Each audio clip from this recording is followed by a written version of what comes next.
Good morning बच्चों। पिछली class में हम लोगों ने सॉल्यूशन यानी कि केमिस्ट्री फर्स्ट का सेकंड चैप्टर स्टार्ट कर लिया था।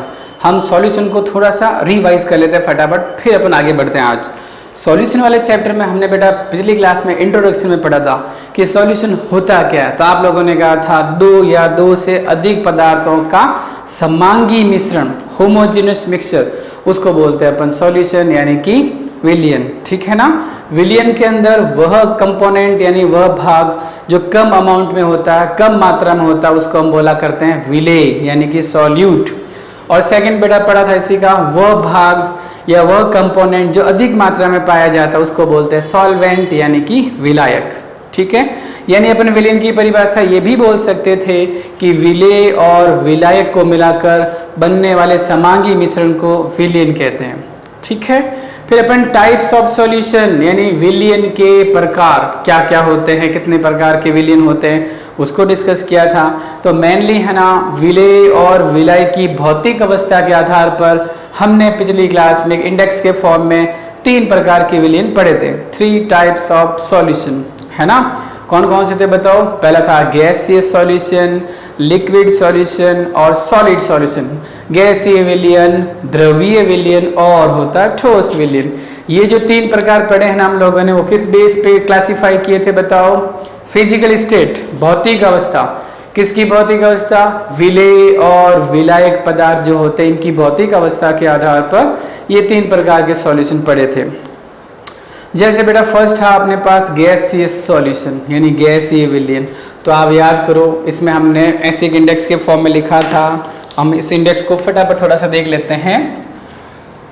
ये है अपने पास unit number 2 on progress, second chapter, और आपको पता है इस चैप्टर का नाम था सॉल्यूशन यानी कि विलियन। ओके। तो अभी हम बात कर रहे थे टाइप्स ऑफ सॉल्यूशन यानी विलियन के प्रकार। कितने टाइप्स के पढ़े बताओ। There are 3 types of solution यानी कि विलियन 3 प्रकार के होते हैं बेटा फिजिकल स्टेट के बेसिस पे।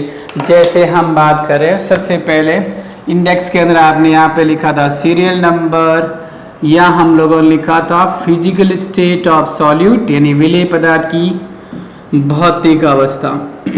दूसरा है बेटा विलायक, और उसके बाद टाइप्स ऑफ सॉल्यूशन यानी विलियन को कौन सा प्रकार का माना जाना है। एंड द लास्ट है अपने पास एग्जाम्पल।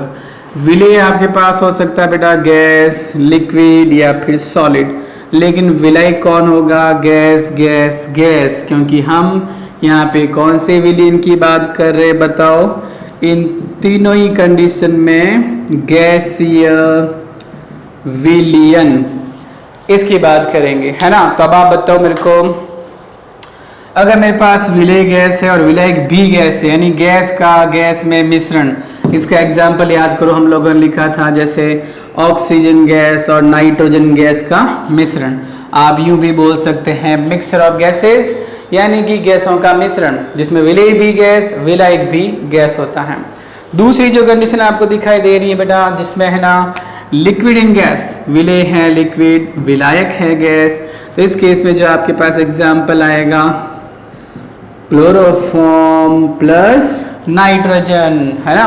क्लोरोफॉर्म ले लिया हमने लिक्विड फॉर्म में और जो नाइट्रोजन है वो गैसेस के फॉर्म में। तो गैस इन लिक्विड का ये जो कॉम्बिनेशन होगा उसको अपन बोलेंगे गैसियस सॉल्यूशन। और तीसरा टाइप बेटा जिसमें solid in liquid, solid in gas की बात करनी थी, तो यहाँ अपन लिख सकते हैं camphor means kapur in nitrogen gas. ये था अपना सबसे पहले टाइप का सॉल्यूशन।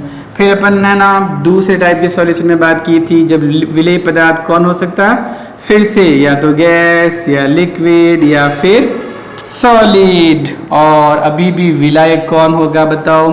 तो आप बोलोगे जब द्रव विलियन पढ़ना है तो विलायक की भौतिक अवस्था लिक्विड होनी चाहिए। इन तीनों ही कंडीशंस में जो सॉल्यूशन हमारे सामने आएगा वो होगा बेटा द्रवीय विलियन है ना।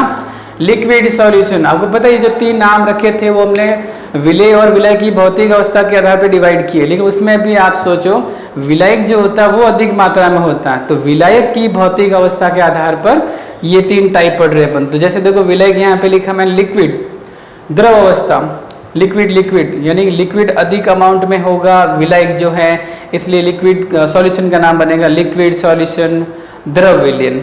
अब जैसे वापस first condition, gas in liquid, यानी अगर हम गैस को लिक्विड में डिसॉल्व करते हैं तो बताओ ऐसा कौन सा एग्जाम्पल पढ़ा था जिसमें विलेय पदार्थ गैस थी और विलायक द्रव था? तो आपने पढ़ा था बेटा कोल्ड ड्रिंक वाला एग्जाम्पल, सोडा वाटर बोल दो, कोल्ड ड्रिंक की बोतल बोल दो, या फिर जल में घुली हुई ऑक्सीजन गैस, है ना, oxygen gas dissolve in water, तो ऑक्सीजन गैस गैसीय अवस्था में हो जाएगी और पानी क्या हो जाएगा, द्रव अवस्था में। तो ये कौन सा विलयन बोला जा सकता है, लिक्विड सॉल्यूशन, यानी कि द्रवीय विलयन, बराबर ना। जैसे ये वाला एग्जांपल देखो, लिक्विड इन लिक्विड, यानी विलेय पदार्थ द्रव, विलायक पदार्थ भी द्रव, तो इसके लिए एग्जाम्पल क्या बनाएंगे अपन, लिखा था हमने ये भी पिछली क्लास में बेटा, इथेनॉल प्लस वाटर, ये देखो जल प्लस एल्कोहल के मिक्सचर को अपन बोलेंगे कि it is the solution of liquid in liquid, है ना, द्रव द्रव का जो एग्जाम्पल है विलयन के लिए वो एथेनॉल प्लस वाटर।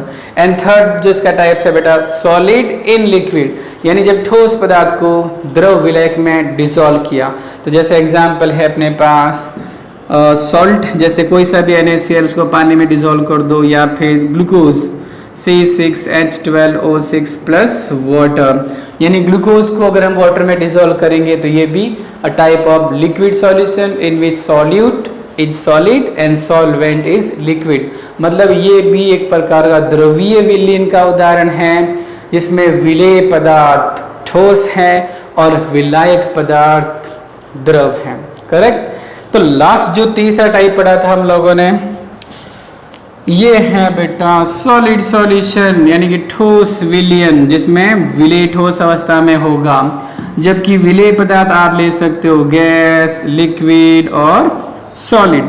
अब अगर मैं कहूँ कि मेरे पास ये वाला कॉम्बिनेशन है जिसमें गैस को आपने सॉलिड के अंदर डिसॉल्व किया, वैसे आपको पता है ये कौन सा एग्जाम्पल बोला जाएगा, सॉलिड सॉल्यूशन, यानी कि ठोस विलयन। तो अगर हम गैस को सॉलिड के अंदर डिसॉल्व करेंगे तो अपने पास एग्जाम्पल था बेटा निकल, पैलेडियम और प्लेटिनम मेटल्स की सरफेस पे कौन सी गैस का adsorption, hydrogen gas, hydrogen gas का अधिशोषण, आप डायरेक्ट बोल सकते थे निकल, पैलेडियम, प्लेटिनम की सतह पर हाइड्रोजन गैस का जुड़ाव होना या मिश्रण बनना। तो ये जो एग्जाम्पल होगा वो बनेगा gas on the liquid surface or gas in the liquid surface. Second अपने पास है लिक्विड इन सॉलिड, यानी कि विलेय पदार्थ लिक्विड फॉर्म में और विलय कौन है बताओ, ठोस अवस्था में है। इसका एग्जाम्पल हमने पढ़ा था जिसमें एलॉय यानी मिश्र धातु वाला उदाहरण था, और एक धातु कम से कम क्या होनी चाहिए, पारा, जिसको अपने है ऐसा नाम दिया था मेटल अमलगम, धातु अमलगम। जैसे ये लिखा बेटा मैंने NaHg, अपन लिख सकते हैं ZnHg, अपन लिख सकते हैं MgHg, these all are the example for this condition, यानी इस स्थिति के लिए ये एग्जाम्पल अपन लिख सकते हैं जिसमें एक मेटल सॉलिड फॉर्म में है और दूसरी मेटल 100% कौन सी वाली होनी चाहिए बताओ, लिक्विड फॉर्म में, जो कि कौन होती है बताओ, पारा, है ना। तो धातु अमलगम, अमलगम वर्ड का मतलब दो धातुओं का मिश्रण जिसमें एक धातु 100% पारा होगी, right. And the last one is, जिसमें सबसे लास्ट में हमने पढ़ा था सॉलिड इन सॉलिड, यानी कि विलेय पदार्थ भी ठोस है बेटा और विलायक पदार्थ भी ठोस है, ऐसे विलयन को अपन क्या बोलेंगे, सॉलिड सॉल्यूशन, यानी कि ठोस विलयन। और यहाँ पे एग्जाम्पल बन जाएगा अपने पास मिश्र धातुओं में, जैसे मैं कहूँ Cu प्लस Sn, मैं कहूँ Cu प्लस Zn, है ना। ये बेटा कौन सी मिश्र धातु बोली जाएगी, कांसा, और इसको अपन बोलते हैं पीतल, है ना। ब्रॉन्ज, ये वाला ब्रॉन्ज बोला जाता है और ये बोला जाता है ब्रास मेटल, पीतल, दो धातुओं का मिश्रण, इसमें एक धातु है कॉपर और दूसरी धातु है जिंक, है ना। तो ये ठोस का ठोस के अंदर मिश्रण का उदाहरण हो जाएगा। तो लास्ट क्लास के अंदर बेटा हमने ये इस प्रकार से विलयन के 3 प्रकार पढ़े थे, जिसमें विलेय और विलाय की भौतिक अवस्था के बेसिस पे आपने इस प्रकार से इसको अलग अलग क्लासिफाई किया था। अब अपन यहाँ से आगे बढ़ रहे हैं, है ना। वी विल कंटिन्यू नाउ यहाँ से आगे अपने को एक हेडिंग मिलेगा बेटा, विलयन की सांद्रता और उसके डिफरेंट फॉर्म्स।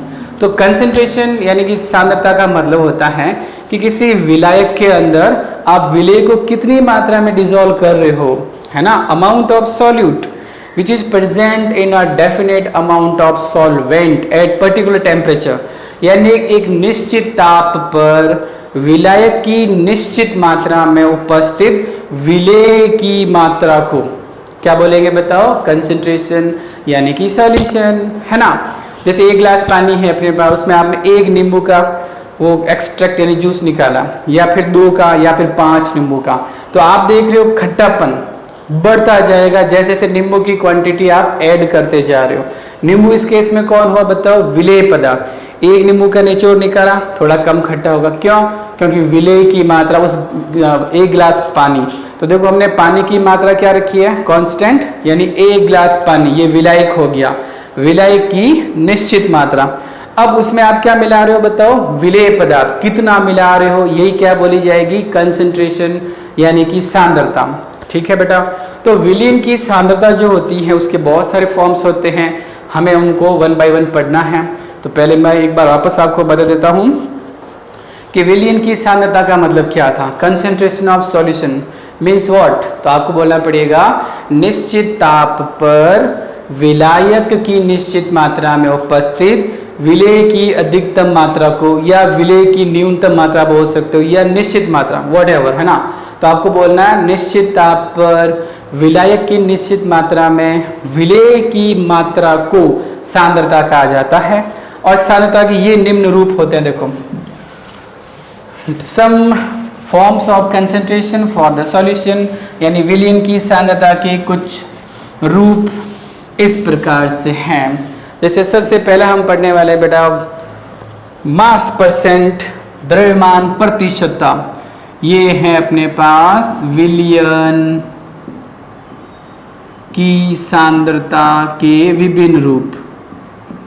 विलयन की सांद्रता के डिफरेंट फॉर्म्स मीन्स विभिन्न रूप। उसमें सबसे पहले आ रहा बेटा अपने पास द्रव्यमान प्रतिशतता, मास परसेंट।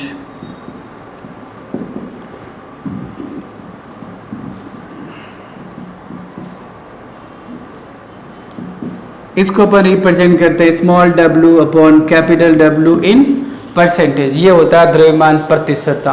तो मैथमेटिकल फॉर्मूला क्या बनाएंगे हम इसके लिए, देखो इसका फॉर्मूला बनेगा अपने पास weight upon weight percent equals to, अब परसेंटेज है ना तो उसको इंटू 100 करना पड़ेगा।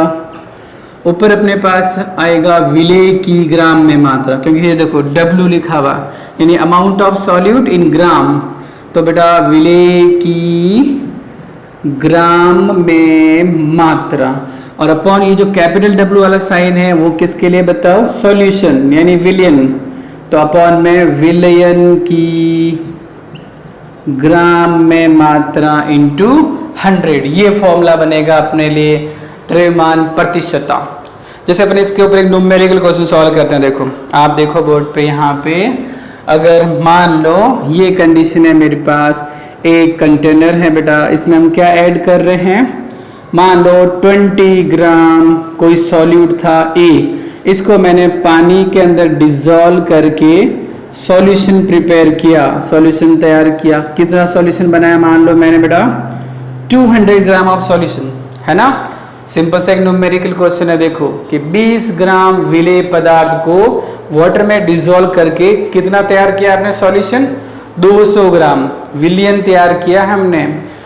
तो यहाँ पर हमें क्या फाइंड करना बताओ, मास परसेंट यानी द्रव्यमान प्रतिशतता का मान ज्ञात करो। तो ये रहा बेटा देखो फॉर्मूला, ऊपर किसको लिखना आपको, अमाउंट ऑफ सॉल्यूट, विलेय की ग्राम में मात्रा। बताओ विलेय की ग्राम में मात्रा कितनी है अपने पास, तो आप बोलोगे देयर इज 20 ग्राम, है ना। विलेय जो पदार्थ उसकी 20 ग्राम मात्रा दी, और पानी में डिसॉल्व करने के बाद आपने विलयन कितना तैयार किया बेटा, तो 200 ग्राम। ये देखो ऊपर भी ग्राम अपॉन में भी ग्राम, तो यहाँ कोई यूनिट नहीं आएगी, है ना। और इनटू क्या लिखेंगे हम बताओ, 100। तो आपको पता है सिंपल सी मैथ्स है, इसको आप सॉल्व करोगे तो आंसर क्या मिलेगा बेटा, 10% इसका आंसर आ जाएगा, है ना। तो ये हमने क्या फाइंड किया बताओ, द्रव्यमान प्रतिशतता। इस पे इस प्रकार का न्यूमेरिकल क्वेश्चन आता है। बाकी डेफिनेशन के अकॉर्डिंग फॉर्मूला ये बन जाएगा, द्रव्यमान प्रतिशतता का मतलब विलेय की ग्राम में मात्रा अपॉन विलियन की ग्राम में मात्रा और इनटू 100, क्योंकि परसेंटेज में फाइंड करना है। एक सिंपल सा क्वेश्चन हमने लोगों ने डिस्कस किया कि अगर 20 ग्राम विलेय पदार्थ को पानी में डिजोल्व करके विलियन बनाया आपने 200 ग्राम, तो द्रव्यमान प्रतिशतता का मान ज्ञात करो, है ना। यहाँ पे थोड़ा सा कंफ्यूजन बनता है अगर आप लैंग्वेज ध्यान से नहीं पढ़ो। जैसे इसी क्वेश्चन को एक बार दोबारा सॉल्व कर रहा हूँ, थोड़ी सी लैंग्वेज चेंज करके देखना आप, उसमें आंसर बिल्कुल अलग आ जाएगा। मान लो मेरे पास अगेन 20 ग्राम कोई सॉलिड पदार्थ ए है और मैंने है ना उसको 180 ग्राम पानी में डिजोल्व किया है। अब आपसे पूछा जा रहा कि बताओ द्रव्यमान प्रतिशतता का मान क्या होगा। तो जल्दबाजी नहीं करना, क्वेश्चन की लैंग्वेज प्रॉपर पढ़ना। देखो यहाँ बोला गया था 20 ग्राम विलेय को पानी में घोलकर विलियन बनाया 200 ग्राम, है ना। तो आपको सीधा मिल गया विलेय की ग्राम में मात्रा और अपॉन में विलियन की ग्राम में मात्रा। But in this question there is little changes. यहाँ बोला जा रहा 20 ग्राम विलेय को 180 ग्राम किस में घोला, पानी में घोला गया है। यानी आपको विलियन की मात्रा क्वेश्चन में डायरेक्ट नहीं दी है। आपको ये जो 180 ग्राम पानी बोला है ना, ये कौन है बताओ, विलायक की मात्रा है। तो 20 ग्राम विलेय पदार्थ है, 180 ग्राम विलायक है। और पूछा गया जा रहा फिर से आपसे द्रव्यमान प्रतिशतता ज्ञात करो, मास परसेंट का मान ज्ञात करो। तो देखो इस बार बेटा यूं सॉल्व करना पड़ेगा, विलेय की ग्राम में मात्रा 20 अपॉन, अब यहाँ अपने को तो विलियन चाहिए, लेकिन क्वेश्चन में तो क्या गिवन है बताओ, विलायक। लेकिन हम जानते हैं कि विलेय और विलायक को मिलाएंगे तो विलियन बन जाएगा। तो 20 plus 180 into 100, again now 20 divided by 200 into 100 equals to 10%, फिर से आंसर, है ना। तो आप देख रहे हो वहां तो हमने सीधे सीधा वैल्यू पुट करके सॉल्व कर लिया था, लेकिन इस बार आपने 20 प्लस 180 लिखना पड़ा, क्योंकि क्वेश्चन में लैंग्वेज ये थी कि 20 ग्राम को 180 ग्राम पानी में घोला गया है। तो ये विलेय की ग्राम में मात्रा अपॉन विलेय प्लस विलायक किया, ताकि आपको यहाँ वापस क्या मिल जाएगा, विलियन की ग्राम में मात्रा। ठीक है ना बेटा। तो क्वेश्चन की लैंग्वेज ध्यान से पढ़ना। अगर ऐसा बोला कि विलायक में घोल दिया, पानी में घोल के उसके बाद इतना विलियन बनाया है, तब तो हम समझ जाएंगे अपने को डायरेक्ट विलियन की मात्रा ग्राम में दे रखी है।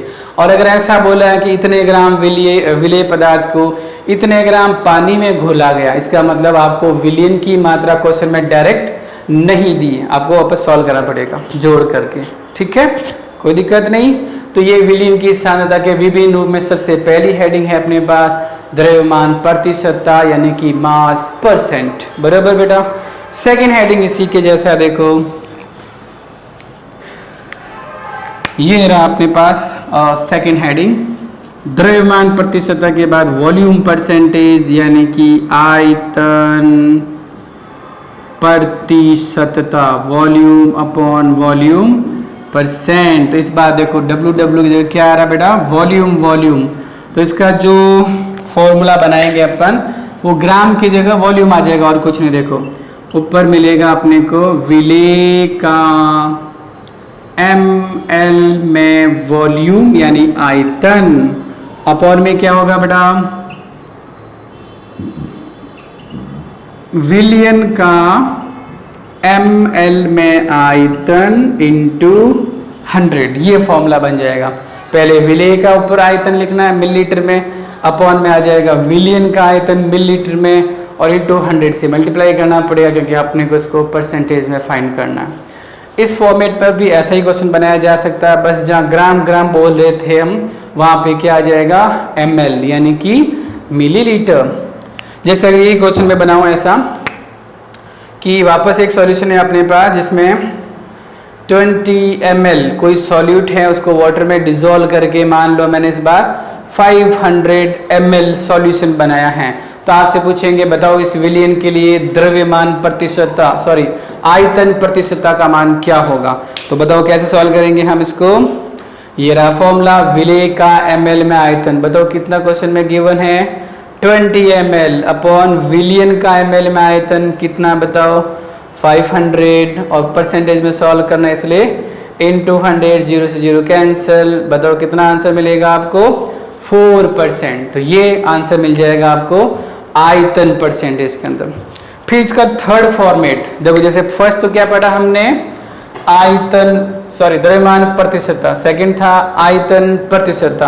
अब एक ये आएगा जिसमें दोनों मिक्स कर दिए जाए, यानी कि द्रव्यमान आयतन प्रतिशतता। थर्ड फॉर्मेट जो है उसको अपन रिप्रेजेंट करेंगे small w upon small v से। w अपॉन v, हालांकि स्मॉल और कैपिटल से कोई फर्क नहीं पड़ना है। तो ऊपर जो w लिखा है आपने उसका मीनिंग क्या बनेगा बताओ? विलेय पदार्थ, यानी विलेय की ग्राम में मात्रा, और अपॉन में क्या होगा बताओ?